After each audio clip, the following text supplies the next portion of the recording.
क्या आप जानते हैं दुनिया की सबसे पुरानी सभ्यताओं में से एक की कहानी भारत से शुरू होती है।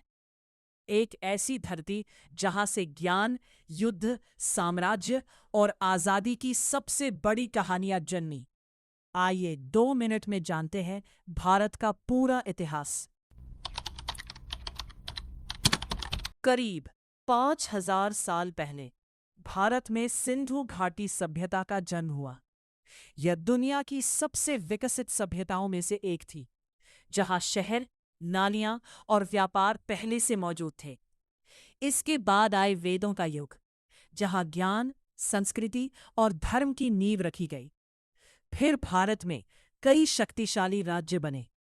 चौथी शताब्दी में चंद्रगुप्त मौर्य ने मौर्य साम्राज्य की स्थापना की और उनके पोते सम्राट अशोक ने पूरे भारत में शांति और बौद्ध धर्म का संदेश फैलाया।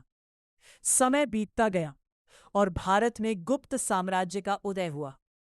इस दौर को भारत का गोल्डन एज कहा जाता है, क्योंकि विज्ञान, गणित और कला बहुत आगे बढ़े। फिर 12वीं शताब्दी के बाद भारत में दिल्ली सल्तनत और बाद में मुगल साम्राज्य का शासन आया। मुगल काल में अकबर जैसे शासकों ने भारत को एक मजबूत साम्राज्य बनाया। लेकिन 18वीं सदी में British east India company Bharat में आई और धीरे धीरे पूरे देश पर कब्जा कर लिया। इसके खिलाफ कई क्रांतियां हुई, जिनमें 1857 का प्रथम स्वतंत्रता संग्राम सबसे बड़ा विद्रोह था।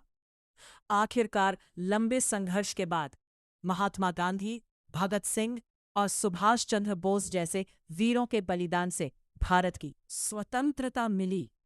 आज भारत दुनिया का सबसे बड़ा लोकतंत्र है। तकनीक, अंतरिक्ष और अर्थव्यवस्था में तेजी से आगे बढ़ रहा है। हजारों साल की सभ्यता, संघर्ष और सपनों से बना है हमारा भारत। और ये कहानी अभी खत्म नहीं हुई। असली इतिहास तो अब बन रहा है।